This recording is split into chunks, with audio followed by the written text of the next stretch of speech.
네, 여러분 영상으로 만나게 되어서 반갑습니다. 고난 주간을 보내고 있습니다. 예수님의 고난, 또 우리가 당면한 고난 여러 가지가 맞물려 있는데요. 그러나 고난을 구원으로 승화시킨 주님이 오늘 우리에게도 은혜 주시기를 원합니다.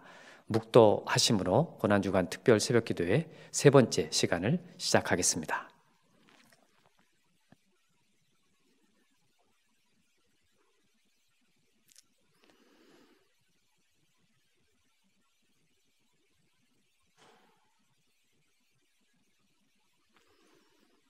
네, 찬송가 303장 날 위하여 십자가에 우리 찬송 들으시겠습니다.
기도하시겠습니다.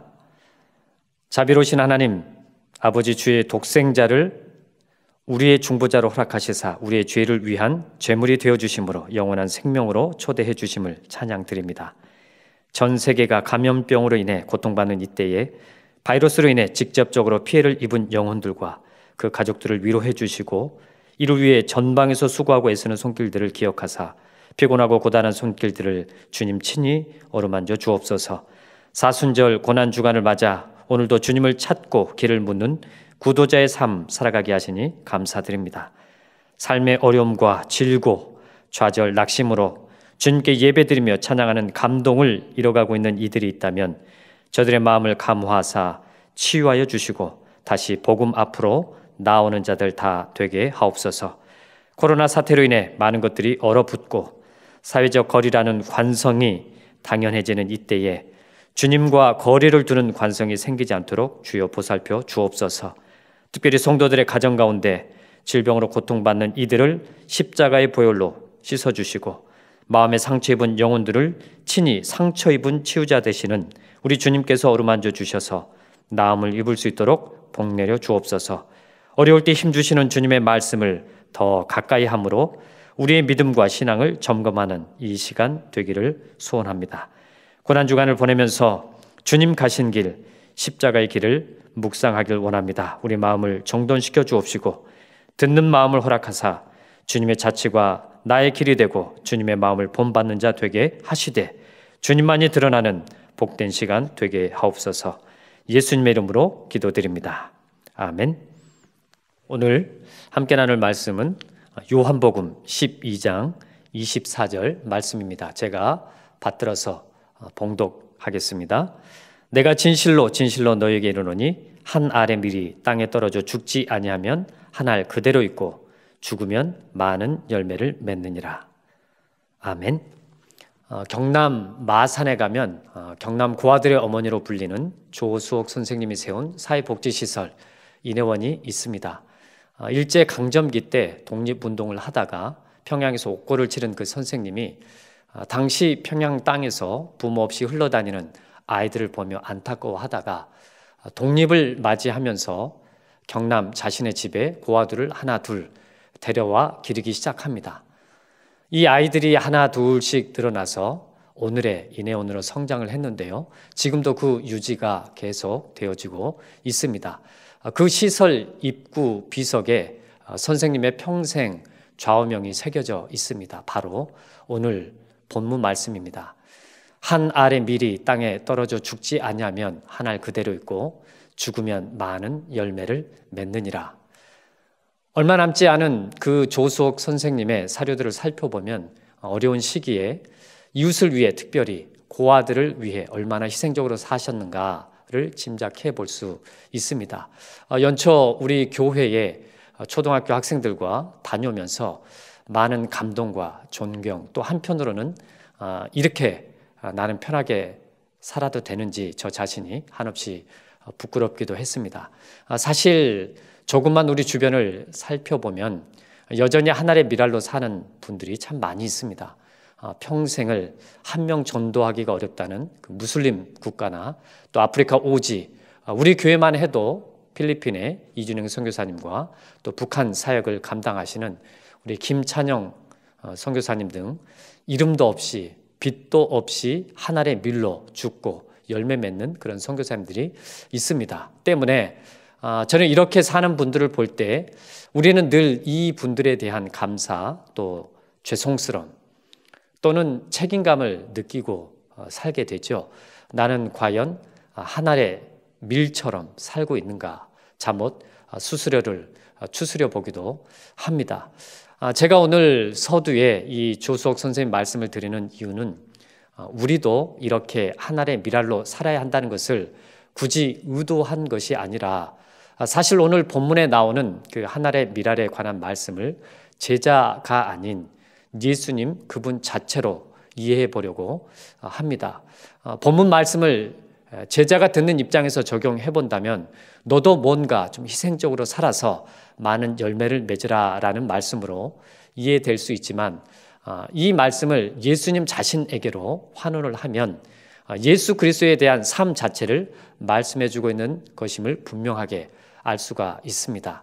당시 십자가의 고난을 앞둔 예수님은 죽음을 아주 가까이 느끼고 계셨습니다. 요한복음 12장 서두에 마리아가 예수님의 발에 향유를 부은 그런 이야기를 전해주고 있습니다.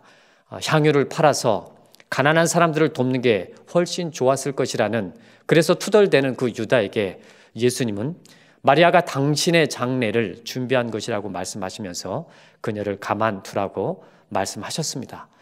예수님의 죽음에 대한 심정은 본문에 이어지는 그 주님의 기도에도 잘 나타나 있는데요. 27절에 보니까 그렇게 말씀하십니다. 지금 내 마음이 괴로우니 무슨 말을 하리요. 아버지여 나를 구원하여 이 때를 면하게 하여 주옵소서. 지금 이 상황이 분명 예수님에게도 견디기 힘들었다는 뜻입니다. 죽음에 대한 두려움. 그러나 성경을 좀 빗대어서 보자면 무엇보다도 그 근원적인 두려움은 하나님으로부터 버림받는 것이라는 사실입니다. 우리가 잘 아시다시피 십자가에 다지실 때 주님은 이렇게 외치셨습니다. 엘리 엘리 라마 사막다니 나의 하나님 어찌하여 나를 버리셨나이까. 이 말은 시편 22편 1절에도 나오는데요. 당시 율법의 기준으로 볼 때 분명 십자가 처형은 하나님으로부터 버림받는 것이었습니다. 그러나 그러한 절망적인 상황 속에서도 예수님은 하나님을 향한 신뢰를 포기하지 않고 본문 이어서 27절 하반절 이어서 이렇게 기도하십니다. 그러나 내가 이를 위하여 이때에 왔나이다. 아버지여 아버지의 이름을 영광스럽게 하옵소서. 그러니까 한마디로 예수님은 당신의 십자가상의 죽음을 하나님의 영광으로 받아들인다는 것이죠. 여러분, 우리에게 영광이란 어떤 의미입니까? 우리는 이 영광이라는 말을 어느 아주 좋은 자리에 초대되거나 혹은 높은 직위의 사람을 만나서 함께 할 수 있어 영광입니다 하고 그렇게 말하곤 합니다. 그러나 이런 어떤 일상적 의미의 영광과 성경이 말하는 영광은 다르다는 거죠. 고린도후서 4장 6절에서 바울은 이렇게 말씀합니다. 어두운 데에 빛이 빛이라 말씀하셨던 그 하나님께서 예수 그리스도의 얼굴에 있는 하나님의 영광을 아는 빛을 우리 마음에 비추셨느니라. 바울은 예수 그리스도에게 하나님의 영광이 나타났다고 증언하고 있습니다. 즉 예수 그리스도가 하나님이라는 사실이 드러났다는 뜻이죠. 초기 기독교인들은 바로 이 사실로 인해 온갖 고난과 시련 가운데서도 예수 그리스도를 향한 믿음을 포기하지 않았습니다. 아마 환원 운동을 지향하는 우리도 바로 이런 전통에 서 있습니다. 이 신앙이 만약 우리에게 분명하지 않다면 우리의 신앙은 흔들리고 왜곡될 소지가 상당히 많을 겁니다. 여러분, 우리가 한번 우리 스스로에게 자문해 보십시오. 우리는 무엇을 믿고 있습니까? 무엇을 믿고 이 자리에 이 시간을 보내고 있습니까? 혹 그저 단순히 기도하면 나의 상황이 좀 더 나아지는 것으로 믿음을 그렇게 정의하고 있지는 않습니까? 그러나 오늘 성경은 그와 같은 나 중심이 아닌 예수 그리스도 중심, 곧 예수 그리스도에게 하나님의 영광이 나타났다는 사실을 실제로 믿고 있는지를 자문하게 합니다. 당시 율법적으로 십자가와 하나님의 영광은 분명 어울릴 수 없는 것이었습니다. 십자가는 하나님으로부터 버림받는 것이라는 그런 생각을 하고 있었기 때문에 그렇습니다. 그래서 예수님도 피해보고 싶었던 거죠. 사실 당시 십자가에 달린 사람은 예수님만이 아니라 로마 제국시대 수없이 많았습니다. 반란이 일어났을 때는 수천 명이 집단으로 십자가에 처형되기도 했습니다. 그런데 오늘 요한복음의 기자인 사도 요한은 그 예수 그리스도의 십자가의 죽음이 하나님의 영광이라고 선포하고 있는 거예요. 그렇다면 예수의 십자가가 왜 하나님의 영광인가? 바로 이 질문은 예수의 십자가가 왜 하나님의 구원 행위냐 하는 질문과 똑같습니다. 우리가 이 질문에 대답하려면 인간이 왜 구원받아야 하는지를 먼저 생각해야 됩니다. 구원은 건짐을 받는다는 그런 뜻이죠. 즉 이 말은 인간은 어딘가에서 건짐받아야 할 상황에 빠져 있다는 의미도 되겠습니다. 여러분, 우리는 자유롭지 못하고 평화롭지 못합니다. 실제로 현재는 코로나로 삶의 어려움이 곳곳에 마주하고 있습니다. 그래서 우리는 간절히 기도합니다. 그리고 기도해야 합니다. 그러나 혹 이 코로나의 어려움이 사라진 이후에는 과연 우리 안에 참된 만족이 있을까요? 결국 궁극적으로 우리는 모두 죽습니다. 그것은 우리가 마음을 주었던 모든 것들로부터의 어떤 단절을 의미합니다.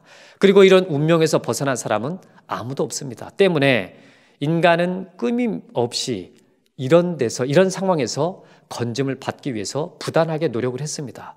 어찌 보면 신앙, 종교뿐만 아니라 인간의 모든 문명은 다 그것을 목표로 하고 있는지도 모르겠습니다. 그 때문에 산업, 기술, 의료, 스포츠 모든 일련의 발전을 어느 정도 이룬 것도 사실입니다. 그리고 그 발전에서 잠시 건짐받아야 할 자신의 처지를 잠시나마 잊을 수는 있었습니다. 그러나 그 순간은 잠시뿐이라는 거죠.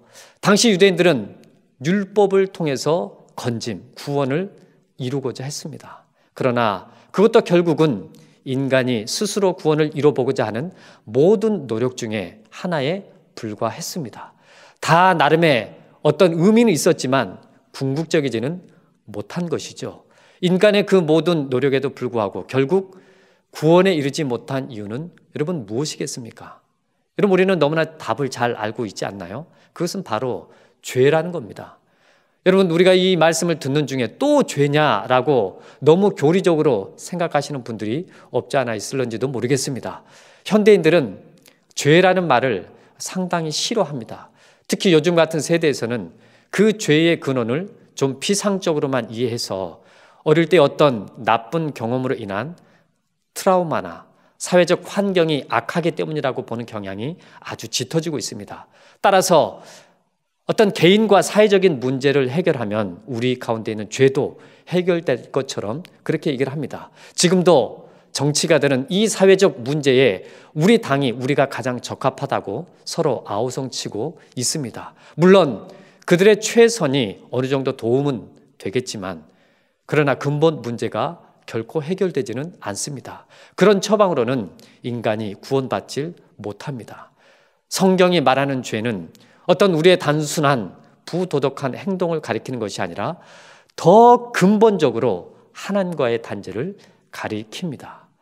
마치 어거스틴이 말하는 대로 피조물된 인간은 하나님 안에서만이 참된 안식을 얻을 수 있다고 피력했던 것처럼 우리가 하나님과의 단절로 인해서 인간은 원하는 모든 것을 다 소유해도 참된 안식도 만족도 얻을 수 없다는 거죠. 오히려 성경이 증언하는 것은 그 재물 많았던 청년이 예수님께 영생의 길을 묻고자 왔다가 자신의 소유욕을 내려놓지 못함으로 점점 참 생명으로부터 멀어져 갔던 그것을 우리는 잘 기억하고 있습니다.